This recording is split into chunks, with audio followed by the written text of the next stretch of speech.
ed è un piacere per me introdurre Georgios Spyropoulos, che ci parlerà the celebration of Hadrian in the villa of Erode Atticus at Loukou in Arcadia. Grazie mille Tembri, un preludio d'introduzione. Allora, il titolo la celebrazione di Hadrian nella villa di Erode Attico, a Loukou in Arcadia. È un monumento eccezionale, il migliore della sua categoria del suolo greco, frutto di una considerevole attività edilizia. Well, so at a distance almost 5 kilometers from the town of Astros in the Peloponnese, opposite the monastery of Loukou, lies a large, magnificent villa of Atticus, an intellectual and cultural leader in Athens, and arguably in the Roman world at large, who in his Roman career followed the Cruise column to the top, while in his Paralympian career served as agronomos, eponymus archon, and even subsidized the games of the Panhellenian, an association of Greek cities invented by the Emperor Hadrian. At Sparta, he took part in the rich boys of beer in the spirit of the new Panhellenian ordered by Hadrian. His villa is arranged on 3 levels. The first level was deeper, was adapted to accept a heavy and large construction of a hypostyle hall, as you can see, the Great North Basilica, with 2 rows of internal colonnades supporting the roof and dividing the basilica in 3 aisles. The axiality of the basilica was enhanced during the lifetime of Herodes Atticus by the addition of an apsis on the west side with a domed roof and 5 niches for statuary and columns of Cipollina marble projecting between them.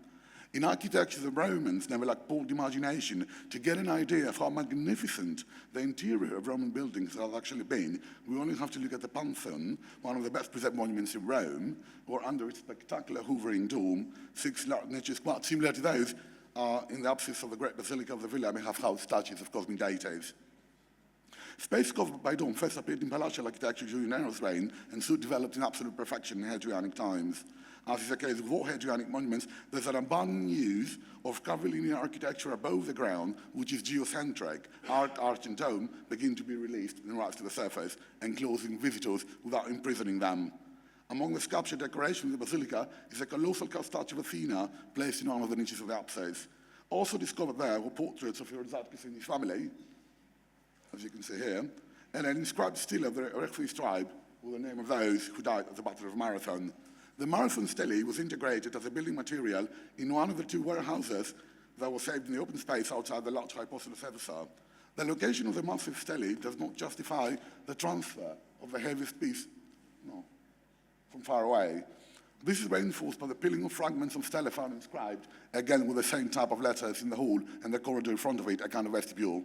Numerous plinths inside the Great Basilica are clearly associated with the famous memorial that initially stood inside the basilica. Next to the memorial, numerous great reliefs were found, as after 165 and 78 AD, the whole place was transformed into a mausoleum. The North Basilica of the Villa was a focal creation of the Attici family and guided the special development of its facilities until the Constantinian period. After Atticus, 1st century, and Herodes Atticus, 2nd century AD, the building is reinforced in its superstructure and in its pillars in the Severan period, after Herodes' bequest to the Imperial Court of Rome brought Septimus Severus to the villa, as evidenced by inscriptions, a portrait of the emperor, but also in architectural similarities with monuments in Leptis Magna and in the North Basilica of the Villa of Herodes Atticus. After the invasion of the Heruli in 267 AD, the villa was beautified and extended to the south, while the North Basilica is being renovated, preserving its original status, with the presiding bishop attested epigraphically, while the pagan sculpture decoration in the apsis of Herodes Atticus is preserved. After the invasion of the Goths in 395 AD, the villa was limited to the area of the North Basilica and fortified, while the western part of the basilica housed a Eucterion enclosed by the apsis of Herodes Atticus and a parapet of rectangular marble slabs with vines, fishes, and birds of Christian symbolism, and clay lamps and seals for the bread of the Holy Communion. The 5 niches apsis on the western side of the North Basilica is chronological evidence of its design by Herodes Atticus and corresponds similarly to the Western Basilica Aula on the 2nd level, it rests the central core of the Villa of Dominus. At this point, it's worth mentioning that on either side of the opening of the apsis, there are 2 pillars, rectangular in shape, whose upper part has been cut off. This could be fully discussed in a separate publication, but here I emphasize the familiarity of Herodes Atticus with ancient symbols which declare his initiation into theological reductions, but also in national and syncretistic emblems of his broader theological inversion, emblems such as the columns of the entrance to the Lycians, to the temples of Lycian Mountain with gilded eagles, which are transferred to the megalopolis. They give the columns with widespread use in the Doric cities, Alexandria and Rome, on obelisks and columns in Egypt. Two similar stelae were placed at the precinct of Apollo Pythaeus in Phonax, farther on from which is a city originally called Sparta, while one of the stelae was transferred to the famous sanctuary of Apollo at Amyclas and transformed into a colossal statue of the god, almost 60 meters in height. In iconography, for example, in the Casa di Livia in Palatino, and poetry of the Roman imperial age, the column AF refers, according to Ferenc, auf das ursprüngliche, auf ein verlorenes Paradies, beziehungsweise ein bildlicher Ausdruck für die arkadische Utopie des Vergil, auf die Saturnia Regna des Vergil, die jetzt zurückkehren. Similar stelae are also attested in the Basilica Severiana in Leptis Magna. Since Phoenicia times, they have been the city's protectors, although back then they were called Melkastat and Sadrabar. The columns on the facade of the North Basilica never remained there as a component of the overall Herodian creation, which was adopted by the descendants in their efforts to repair or renovate a monument that has always been focal and coherent to all the facilities of the most important monumental manifesto of the Roman imperial years in the Greek world, and at the same time extremely instructive of the historical and cultural route of late antiquity towards the new era. The second upper level includes a garden terrace well defined by two walls, while moving to the west is a structure with a hairpin-shaped plan identified as a garden side of the villa. The most important sculptures found here are those belonging to the Dionysian Theseus, a statuette of Dionysus, a statue of Pan, and others, which clearly indicate that, as with Hadrian's villa, some parts of the villa evoke a bucolic landscape, people with Dionysian figures that symbolize the carefree life. And of course, statues of Heracles conceived as pendants and displayed as a symmetrical pair. On the same level, west of the garden stadium and above the great basilica, is the heart of the villa, the atrium, an open garden skillfully adapted to the landscape configurations and surrounded by a rectangular peristyle running from east to west. All around the peristyle, a deep channel was constructed. This artificial pool, an ingenious impluvium, was certainly being filled with water to create an allusion to a river, like the channels at Hadrian's villa. Three sides of the atrium were expanded to stores, decorated with mosaic pavements, as you can see here, and there. The west side of the atrium was occupied by an infeum and an exedra erect upon it, an architectural construction ingeniously adapted to the setting of the villa's main compartments, which can be restored as having a facade of rows of niches decorated with portraits of Herodes Atticus, his friends and companions, and the imperial family. Portraits include those of Hadrian, Marcus Aurelius, Commodus, Publius Verus Antoninus, Septimius Severus, and an unknown woman, probably Elpiniki, daughter of Herodes Atticus himself, and many others. Herodes Atticus deliberately sought to fashion a social identity acceptable to Rome's governing class, as clearly attested in his villa, but mainly in the exedra, which as architectural instrument of familiar self-fashioning and positioning celebrated Greek and Roman cosmos, and at the same time encoded patterns of identity. The logic of the whole, with portrait and portrait statues arranged one above the other, along a horizontal and vertical axis of symmetry, implied similarity, if not parity, between Herodes Atticus' family and the imperial family. A striking example is provided by an exceptional portrait of the Emperor Hadrian, whose breastplate is decorated, instead of the Gorgonian, with the portrait of Antinous, with wings in the head, therefore represented as Hermes or Perseus. Medusa, bearer of the apotropaic ability to petrify her enemies, is replaced by her own killer. Antinous Perseus, victorious hero, assumed the role of the protective entity of the Emperor Hadrian. Below the portraits, the first sound of the infeum is pierced with 6 niches in which 6 statues of young girls in wind-blown drapery were originally placed.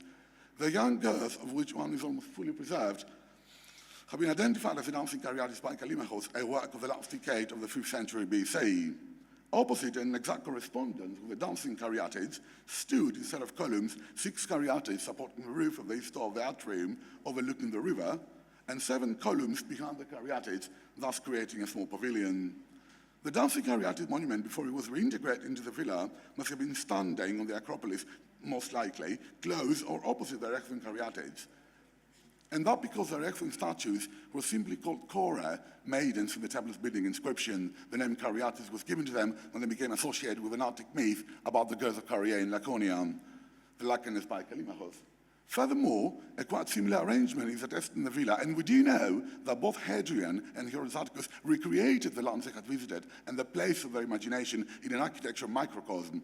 Hadrian built up his villa in an extraordinary way, applying to parts of it the renowned names of provinces and places, such as the Lyceum, the Academy, the Cariatis, and so on. And so, as to omit nothing, he even fashioned in fellow regions, says the Historia Augusta, indicating that Hadrian's purpose, and the same applies to Herodes Atticus, was not simply to create structures in which to live, but rather to recreate the lands he had visited and the place of his imagination in an architectural microcosm over which he was actually a ruler. It is hard not to see here the influence of Hadrian and Herodes Atticus himself and their close involvement in the architectural genius of the site, which is understood to embody multi-layered appropriation of the past, recombined in sophisticated and innovative ways to meet the needs of the present. Everything indicates a propensity for assigning complex meanings to architectural forms and associating themselves with the cosmos. Cosmic imagery was particularly popular in Roman architecture, and nowhere was a better opportunity for cosmic expression than in imperial and especially residential architecture. One of these buildings is known as Teatro Marittimo, or island enclosure, and is very similar to the one in the villa of Herodes Atticus. It consists of a colonnade portico, within which is a circular canal with an island at its center. Scholars disagree over the building's function and prototype. Some see it as the emperor's retreat, Hadrian's, from the word, with a prototype in Plato's description of Atlantis. Others interpret the island enclosure as the Earth's disk at the center of an ocean. A similar structure is currently being excavated at Lechion, Corinth, the Lechion Harbor and Settlement Land project, and our fieldwork suggests that the Roman settlement at the harbor, which includes neighborhoods, streets, a forum with the civic basilica, the large circular building, etc., and not the famous city up the hill, ancient Corinth, may have been the first focus of Roman colonial activity. As far as the rest of the sculpture decoration is concerned, portrait galleries abounded, statues of athletes evoke a Greek gymnasium, and beautiful decorative landscape and votive reliefs were attached to the rear walls of 3 stores. The big reliefs were placed within strict architectural frames. As already mentioned, Herodes Atticus at Sparta took part in the rich boys of Euboea in the spirit of the new Panhellenion wanted by Hadrian. Among the findings in the villa of Herodes Atticus, there are explicit references to competitive celebrations in epigraphic documents and images that bring to light another aspect of the heroic cult, the strong link with the word of Euboea. In a fragmentary inscription found in the palestra of the villa, the term agon is preserved in relation to the name of Herodes Atticus, precisely defined as philogymnastikos. This is an honorary inscription which celebrated the public activity of Herodes Atticus, probably in relation to the institution of the Euboea. In addition to this, all the elements contained in 2 relief panels placed between the columns of the central peristyle overlooking the canal with the island, the gymnasium garden at its center, evoked with extraordinary iconographic fidelity the classic theme of the celebration of the victories of the Ephebi as a model par excellence of heroization. Italian scholars Mario Torelli and Domenico Musti identify the Gymnasium of Platanistas in Sparta with the bath of Arapisa, investigated by British archaeologists. According to their opinion, questo complesso infatti si dispone attorno a un spiegato spazio circolare delimitato da un muro del diametro di metri 75, il vero e proprio Platanistas, riconoscibile come tale grazie alla perfetta identità con il cosiddetto teatro marittimo di Villa Adriana. Quest'ultimo infatti contiene una vera e propria isola circondata da un canale accessibile solo da 2 ponti mobili e perciò funzionalmente analoga all'isola descritta Pausania per lo scontro degli Efebi, munita anche se dei 2 ponti mobili. La forma circolare del teatro marittimo, identica a quella della vastissima area circolare delle terme di Arapisa, ci aiuta a riconoscere in esso una copia del celeberrimo ginnasio di Sparta. At the north and south stores of the villa respectively stood the famous groups the Pasquino and the group with Aquila Methasilea in front of their mosaic representations. Stylistic analysis has shown that the Aquila Methasilea group is a work of the Aphrodisia school, like the famous centaurs in the Villa Hadriana made by Aristeas and Papias, as in the Villa Hadriana workshops may have been based locally, in some cases perhaps even at the villa. To the west, the border of the villa is designated by a large hall with an apsis on the west side and 5 niches for statuary. the West Basilica Aula audience hall of the villa. The two suites of rooms to the north and south of the basilica are likely Sacella or Lararia, since the dedicatory inscriptions, Marco Avrilio, as you can see here, as well as portraits were discovered there. One of the side rooms of the basilica must have served as a sanctuary of Isis, judging by the discovery of the head and bust of Artemis of Ephesia, and the portrait of a youth whose hairstyle is associated with followers of Isis. As is the case with Hadrian's villa, this wide range of cultural influences, inspired by such diverse civilizations and viewed as playfully elusive to contemporary cultural and political concerns, become a style of their own that reflect and support not only the status, but also the persona in general of the homeowner.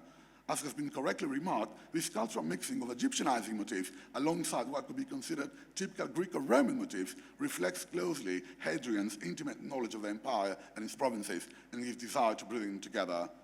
Interesting in this respect is a portrait of Aelius Caesar found in one of the rooms of the Western Basilica. Despite his brief life as Hadrian-designated successor, the figure of Lucius Georgios Commodus played a central role in the dynastic policy of the Pan-Hellenic emperor.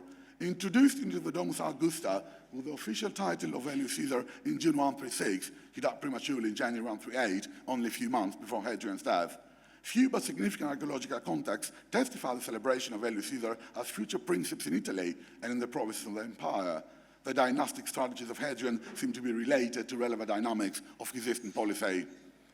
The third level of the villa contains some very interesting installations, starting from east to west and along the main axis. One encounters the temple sanctuary of Antinous Dionysus. I shall come on to that later on. The initial plan had the shape of a basilica with an apsis on the east side. A head of Polydefkion and a headless female statue, probably Herodes' wife Frigilla, were also found in the sanctuary. Next to the temple sanctuary of Antinous was an upside building, the Serapeon Canopos, similar to the one at Hadrian's Villa.